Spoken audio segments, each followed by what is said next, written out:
about 16 feet in diameter, 5,300 pounds of steel, all welded together, riveted, screwed on there. My family's been doing it for 4 generations, over 100 years worth been riding in the global deck. So we're going to get in here. I'm going to be your first rider. I'm going to show you a little bit of what I can do. We also have one of the few female riders standing over there posing, Olga Cernina, one of the very few female riders. Me and my brother Owen have been riding for over 20 years since we were little kids, and his wife Jody is going to dare stand in the middle of all the craziness. So just to get us started, here we go.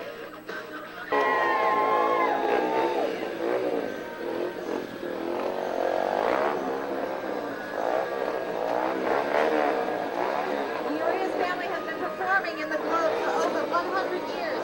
We own the oldest globe in the world. Their great-great-grandfather, their great-grandfather, their grandfather, and their father have all performed in the globe. And now you'll see the Urias brothers inside the globe of death. Let's hear it for Owen and Melvin.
Especially like to thank all of you folks for coming out today.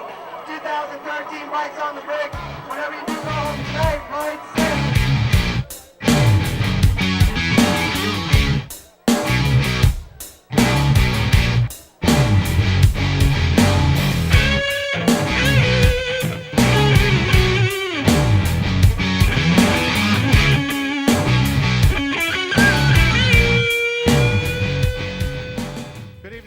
right now we're downtown at Bikes to the Bricks in Flint, Michigan. I'm going to introduce you to Jody, who is with the Globe of Death. Not just any Globe of Death, Travis. This is the Urias family Globe of Death, and I have my family here, my sister-in-law Olga, my brother-in-law Melvin, and my husband Erwin. Nice. So tell me, you guys have this wonderful globe back here. What's the history on this? I'm going to let Erwin tell you a little bit about his family history. Well, Travis, again, the globe history, pretty much my brother and I are fourth-generation riders inside the Globe of Death. My great-grandfather was one of the originators and inventors of the globe. Our grandfather, our dad, our aunts and uncles really innovated it and brought it forth and brought it here from Brazil to the United States, where we've had the great pleasure of performing all over this country and all over the world. My brother, again, is fourth-generation rider like us, and he'll give you a little bit more info on it. Yeah, I mean, we've been all over the world traveling, doing what we love to do. This is what we do year-round. This is our career. We followed in the footsteps of the 4 generations before us. And it's just what we love to do. My father has been all around the world doing all sorts of crazy stunts, been everywhere, done everything, and we just want to continue that going. And Olga is the newest generation here, basically. She's from Russia, and she used to be an acrobat and an aerialist, and joined the act with us and became one of the best stunt riding females out there. So it's really special for her to enter our family and be part of the Urias Globe of Death. Well, what we enjoy most of it, again, is like my brother says, is we've been able to travel all over, and the globe's gone all over the world. We've had some incredible things, trying to set up in some crazy areas, crazy countries, and especially just loving it here in Flint, Michigan right now at Bikes on the Bricks. I mean, it's fantastic. The weather's been great. People have been outstanding. We're just having a good time, enjoying what we do, and hopefully bringing a little bit of joy and excitement and kind of nail biting stuff for everybody that comes out and sees the globe. So you guys have taken this to other countries? We have. We've, you name it, all over Europe, France, Italy, Spain. Here in the United States, we've had a great fortune too, working, almost all the states now, except for Alaska. We haven't been to Alaska yet, or Hawaii, but we're working on that. But, we've great pleasure. We've been able to do some films. We did Place Beyond the Pines. We've done Big Top Evil, and there's been a couple other shoots. Quite a few years ago, we did an American Express commercial. Our dad did, TV and stuff and commercials and stuff down through South America.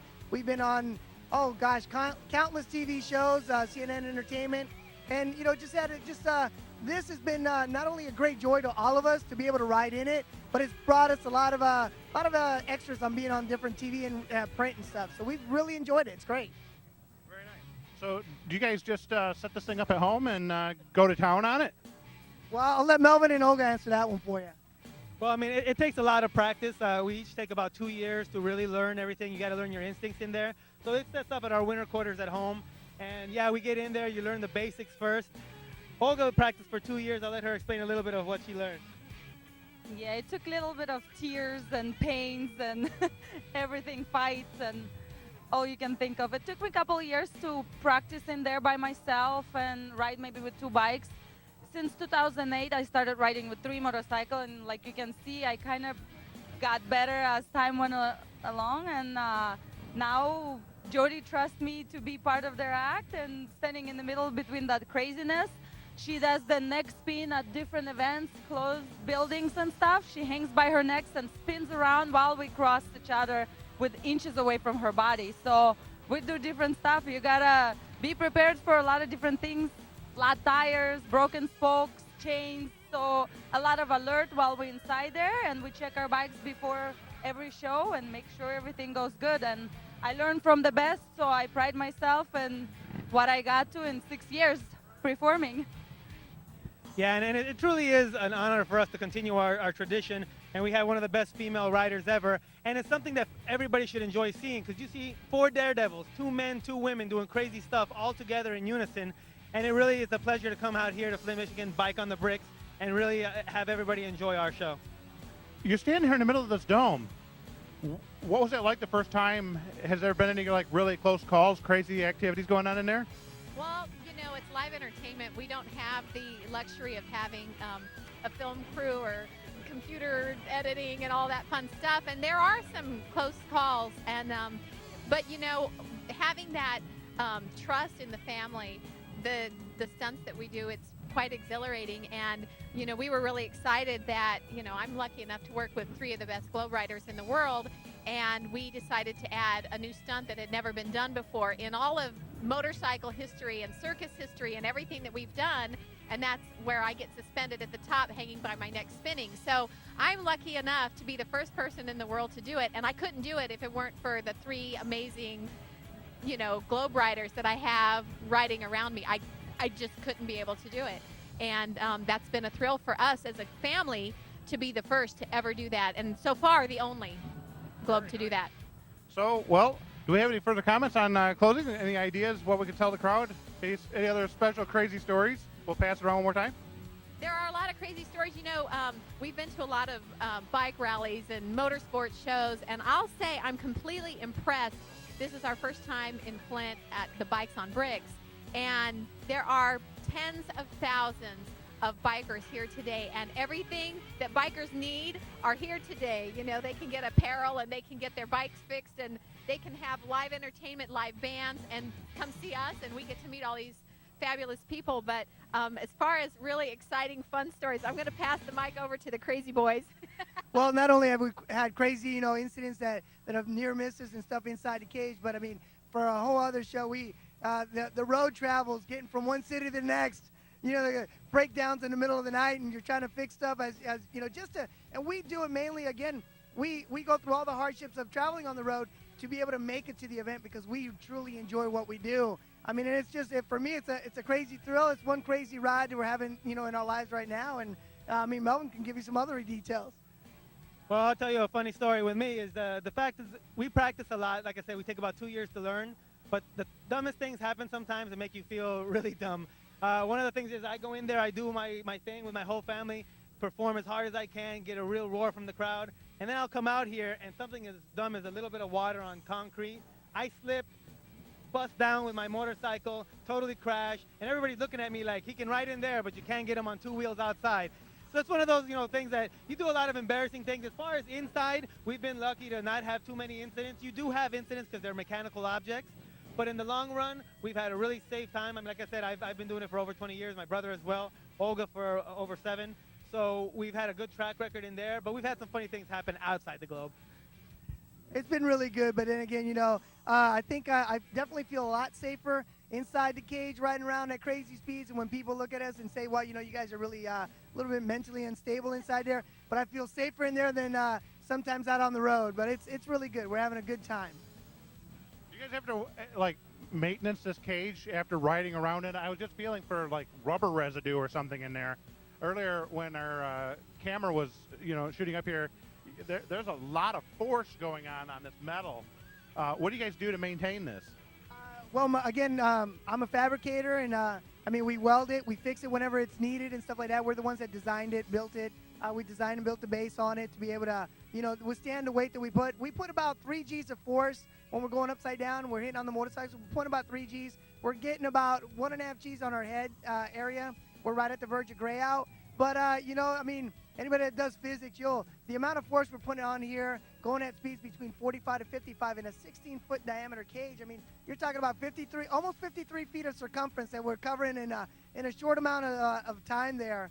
But, you know, just again, going over the equipment, making sure that everything's right. Whenever it does break, we get on it right away and fix it, weld it, and do whatever we need to make sure that we're ready for the next performance. Everybody have a great afternoon.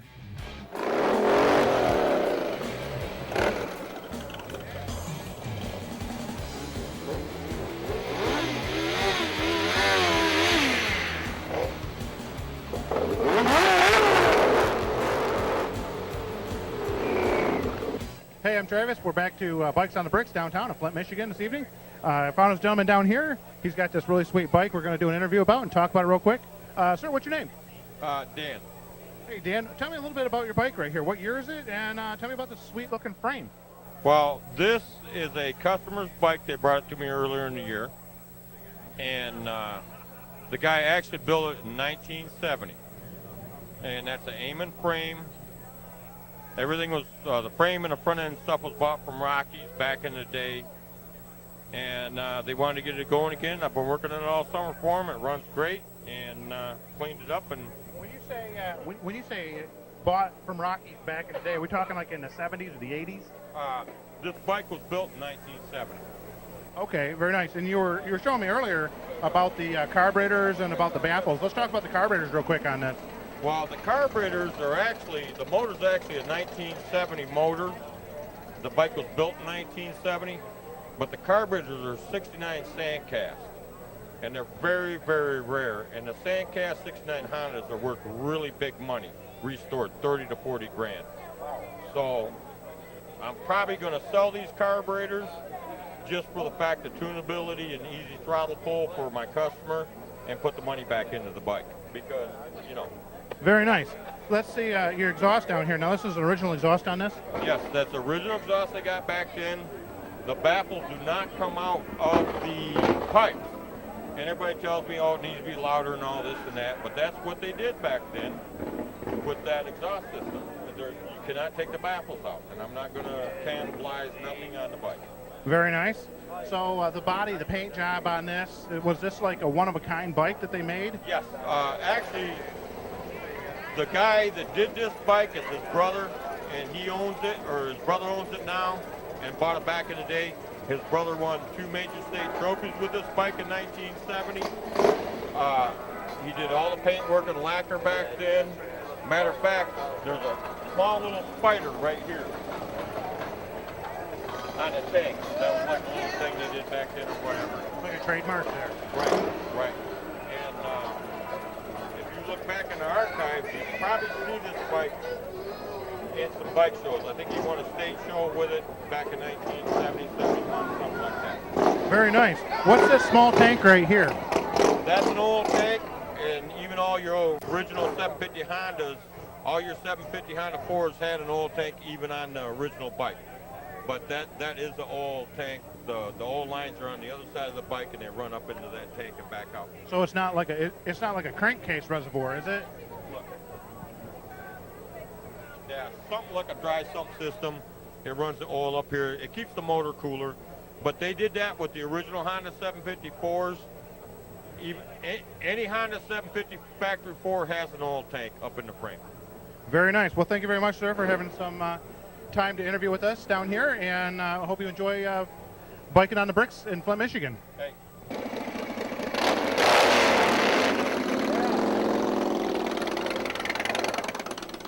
I got Mike down here. Mike, this is a wicked looking bike you have here. I like the skin on that seat. I like the mural you got here. Tell me about this. When did you get it? Give me all the info. Well, I got it in January, on the 1st of January. What I did to it is I got my rims dipped in chrome. I got the alligator seat on it. I got a blowhorn on it. It's a really loud horn, whatever. I got my design hog on the tank. It's graphic. It's like a wrap. Right. Actually, everything else, I got neon lights on here too. It's a real good show at night. So when you got this thing back in January, were you like really just itching to drive it? Did you take it out in the super cold days? Actually, I did. I took it out. Actually, I took it out in March, 1st of March. It was still a little snow on the ground, but I was being careful. Yeah, I took it around for a minute. I took it back home, though. I didn't want nothing to happen to it, so. Right, yeah, a little bit of salt go a long ways on that. Right. All right, Mike. Well, thank you very much. This is an awesome bike. Okay, thanks. Have a great day. Okay, you too.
down here at Bikes to the Bricks in Flint, Michigan. We have another really cool bike to take a look at this evening. Sir, what's your name? Dale. That's all you're getting. Dale, tell me about this thing. It's really awesome. Well, this is my new girlfriend. I bought it in 1958, and I spoil it. What else is there? What the platform? Harley Davidson? It's a Harley. It's a 1958 police service car. Okay, nice. Did you pick it up at like a surplus auction or?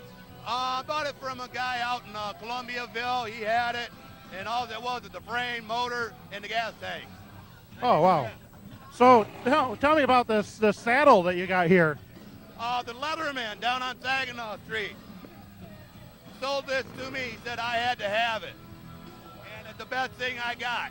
That is very nice. Very nice work. And you got the whole rustic look here. What's with the keg? Well, it was up in the barn. I pulled it out of the loft. I needed something to make a chair out of, and this is what turned out. Very nice. Tell me about your walking stick. This looks pretty sweet. Well, I got in a motorcycle accident back in '85, and that was my crutch. A real tough man. The simple stick does it good for you. Yeah, I did that. And like I said, I had to go to a trike because I was kind of crippled, the arm. And I got to be in the wind.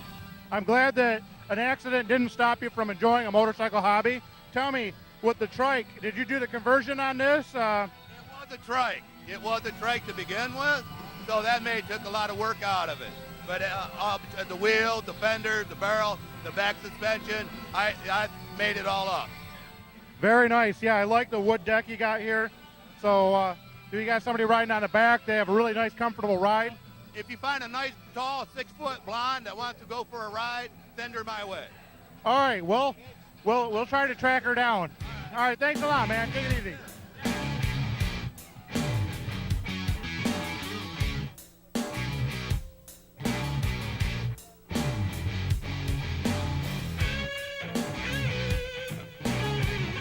We got a lot of awesome leather goods down here you can take a look at. There's a venue for everybody in the entire family when you come into Flint, Michigan. You have the early part of the summer. You have a lot of wonderful art shows. You have midsummer. You have the Back to the Bricks and end of summer and the wonderful weather. It's great to get down here with motorcycles on Bikes to the Bricks.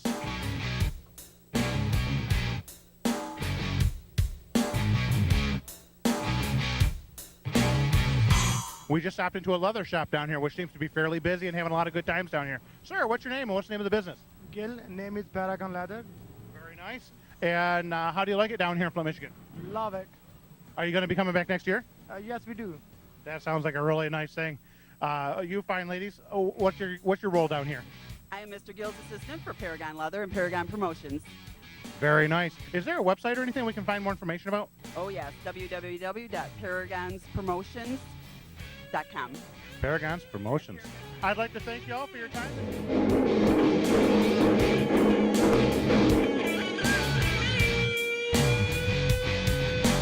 Marianne, 25, mama's style and her daddy's eyes. She just wanna laugh like a little girl. If you can't stop but take it slow, this little psychopath dynamo will hold you down till you drown in a crazy world. Oh yeah, better watch out. So much more you don't know about. Trip to heaven on the road to hell. Cause the devil's in the devil's in the devil's in the detail.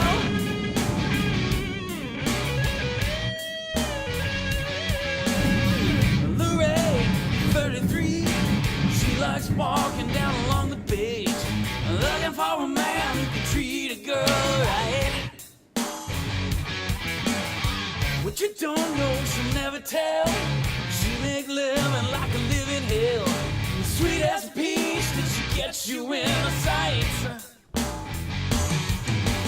Oh yeah, better watch out. So much more you don't know about. Trip to heaven on the road to hell. And the devil's in the devil's in the devil's in the details.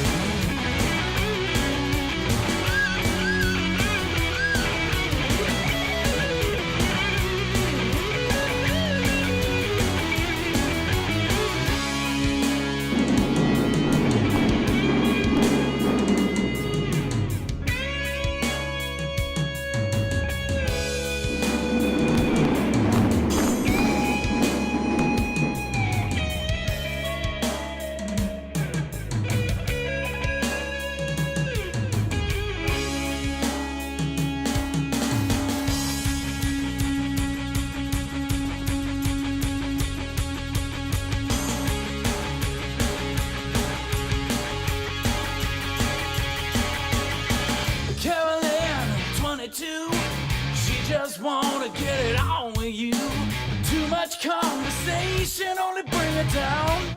The cell phone's ringing on the bedroom floor. She said, don't worry, baby, tonight I'm yours. But just like a rocket, she went round and round and round and round and round.